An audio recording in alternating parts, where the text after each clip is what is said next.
여러분 안녕하세요. 이번 시간은 그 판사가 그 변호사 개업하고 하는 그 전관 예우에 대한 그 설명을 드리도록 하겠습니다. 물론 이건 제 이게 주관적인 내용이라 갖고 이게 뭐 100%뭐 진실이라고 할 수는 없지만 제가 느낀 거를 이제 가감 없이 설명을 드리도록 하겠습니다. 원래 보통 그 사람들이 생각하기에 어떻게 생각을 하냐면 그 전관 예우가 뭐냐면 예를 들어서 어떤 분이 뭐 중앙지방법원장에 있다가 나왔다. 그러면 지금 이제 무슨 그 개업지 제한이 있어갖고 이따가 이제 2년 동안은 사건을 못 맡긴 하지만 일반 사람 생각에는 그러면 그 중앙지방법원장이 나왔다 왔으면 그 사람이 맡은 사건은 기존에 있던 판사님들이 다 이기게 해주는 게 아니냐라는 생각을 하던 게 이 전관 예우라고 생각을 하시면 됩니다. 그런데 이제 결론부터 미리 말씀드리면 이 전관 예우라는 거는 거의 없다고 이렇게 생각을 하시면 됩니다. 물론 이거에 대해서 뭐 반대하는 분도 되게 많을 텐데 왜 없냐면 일단 제가 설명을 드리면 아주 예전에 그러니까 1960년대 70년대만 해도 판사님들이 사실 몇 명 안 됐었습니다. 그래서 그 당시만 해도 그 판사님들이 그 현장 검증이라 그래갖고 그 외부에 나가시면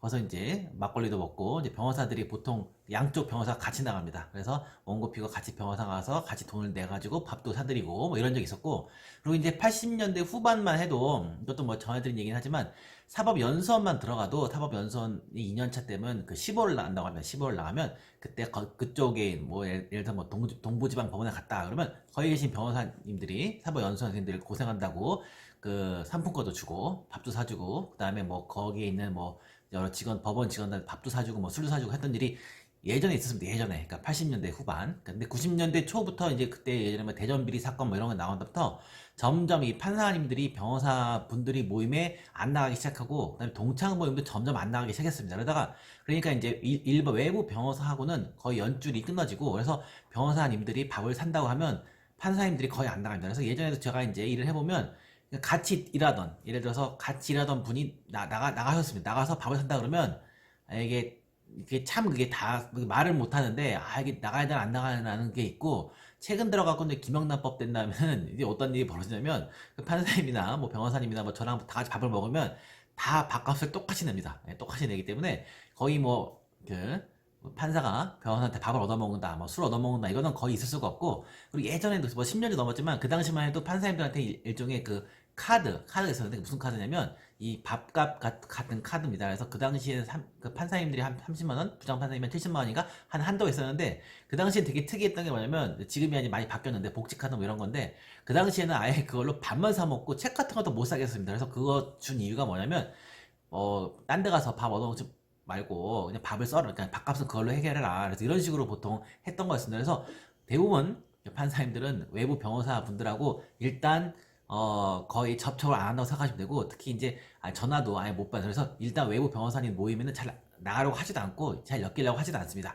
그래서 아주 옛날 생각하던 분들은 이렇게 판사들이 맨날 그 변호사한테 밥 얻어먹는 거 아니냐 하는데 요새는 절대 아니지만 거의 아마 제가 뭐 저는 거의 그렇다고 보시면 되고요. 근데 문제는 뭐냐면 그러면 전관 예우라는 게 이따가 나가신 그 모시던 분이 나가면 그분 판결 이기게 해주느냐라고 하실 텐데 제가 예전에 이걸 왜 3부에 했냐면 1부랑 2부를 보신 분이 있겠지만 1부는 딱 보면 판사님의 성향을 알 수 있습니다. 판사님이 되게 독립적이면서 자존감이 되게 높습니다. 그래서 자기 판결에 되게 자신감이 넘칩니다. 그래서 대부분 판사님들끼리도 보통 기록을 보지 않으면 다른 사람 판결에 대해서 말을 잘 안 합니다. 왜냐면 이 기록이라는 거를 그 단어 하나 몇 개에 따라서도 완전 결론이 달라지기 때문에 그 기록을 처음부터 끝까지 열심히 본 사람만 사실 그 판결에 대해서 말할 수가 있지 외부에 있는 사람이 다른 판사가 다시 다른 사람 판결에 대해서 말을 못하는 이유가 또 이게 1심, 2심, 3심이 있습니다. 그래서 1심에서 말을 잘못하면 2심에서 바꾸고 2심에서 잘못하면 3심에서 바꿀 기회가 있기 때문에 대부분은 다른 사람 판결에 말을 하지 않는 이유가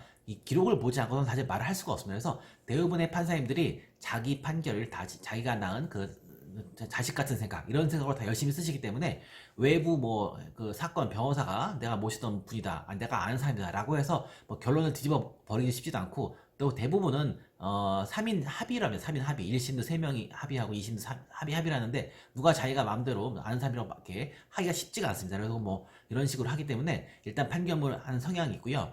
그 다음에 이제 두 번째가 이제 판사 승진 뭐 이런 것도 관련돼서 판사님들이 굳이 그 법원장을 했다고 해갖고 법원장님이 내가 뭐 같은 지방법원에 있던 분이 나갔다라고 해서 그 사람이 뭐 했다고 해서 그 사람의 말을 따라갖고 이렇게 뭐 판결은 뭐 좌우되지 사실 않습니다. 그래서 옛날에 어떤 게 있었냐면 이렇게 판사님들끼리도 뭐 얘기를 하다가 하여튼 그 벙커라고 보통 하는 그 되게 약간 짜증나는 사람들 보통 벙커 부장이라고 하는데 저런 분 나가면 절대 월급도 안 먹겠다 뭐 이러는 분도 많은데 그런 분이 내가 모셨다고 해서 그분이 맡은 사건이라 해서 이익해 줄 일 절대 없습니다.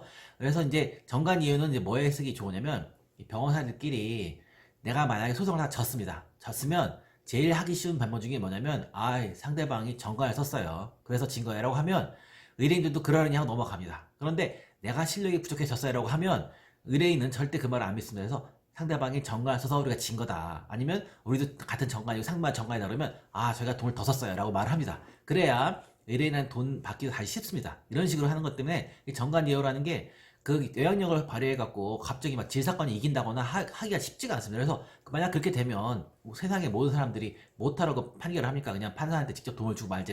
그래서 대부분 이제 사람들이 정관 예우라는 약간 눈에 보이는 약간 허상 이런 거가 있다고 생각하기 때문에 그런데 사실 또 이걸 판사님들이 정관 예우가 있다 없다고 말하기가 뭐한 게 있다고 할 수도 없고 없다고 할 수도 없는 게 자기가 다 직접 이해한 게 있는 내가 없다고 할 수도 없고 있다고 할 수도 없는 약간 애매모호한 상황이고 그리고 변호사님 입장에서도 없다고 할 수도 없고 있다고 할 수 없는 게 의뢰인들은 다 있다고 찾아옵니다. 왜냐면 대부분 사건을 맡으러 올 때 그 대부분 이제 변호사 하는 분들 보면 대부분 사건을 딱 보면 대충 감이 옵니다. 리갈 마인드라는 게 있으면 이게 이길 사건인지 질 사건인지 좀 해볼까? 해볼 만한데 다 느낌이 다 옵니다. 다 느낌이 다 오는데 아예 처음부터 이건 절대 저희가 못 이기니까 딴 데 가시죠 라고 하기가 쉽지가 않으면서 잘하면 이길 것 같은데 라고 생각을 합니다. 그렇기 때문에 의뢰인들이 이제 뭐 정관 이런 거를 말씀하셔도 그냥 그러려니 하고 넘어가시지 그런 식으로 이제 약간 해서 약간 이렇게 있지도 않은 허상이 일단 존재한다고 생각하시는 게 약간 생각하기 쉽죠. 그래서 대부분 이게 법원장 하다 왔다고 사건 절대 이기고 내가 뭐 부장판사 하고 왔다고 절대 이기고 이런 일은 거의 없다고 생각하시면 됩니다. 다만 이제 어떤 현실적인 어떤 게냐면 현직에 있다가 나오신 분들은 뭘 아냐면 그 법리 같은 거를 할 때 법리에 루폴이 약간 있습니다. 루폴이 있다는 게 그러니까 아니 대법원 판례가 성립이 안 됐다거나 논란이 되게 많다거나 문제점이 있다거나 현실에서 뭐가 문제가 되는 거를 현직에 있다가 나오신 분들은 그걸 아는 경향이 많습니다. 그래서 외부에 있는 사람들은 모르지만 내부에서는 계속 토론회 같은 걸 합니다. 토론회 같은 걸 계속 하니까 이 법리는 이 점이 좀 이상해 라고 다 안 있는 사람들은 아는데 그걸 이제 있다가 밖에 나가서 그 법리를 공격을 하는 겁니다. 그 법리를 공격을 하면 이 판사들은 다 이 법리를 약간 문제 있다는 걸 알고 있지만 외부에 있는 사람은 잘 모르는 경우가 가끔 있습니다. 그래서 그런 식으로 승소하는 경우가 가끔 있는데 이거는 그분이 이제 법원에서 안 노하우나 이런 걸 했기 때문에 뭐 승소를 하거나 이런 게 되는 거지 단지 뭐 얼굴을 안다. 사실 지금 얼굴을 알 수도 없는 게 같은 기수끼리도 잘 모르고 뭐 요새 로스쿨 출신 변호사 그 판사님도 계시고 그다음에 변호사도 다 달라서 사실 얼굴을 안다. 같이 모셨다. 이거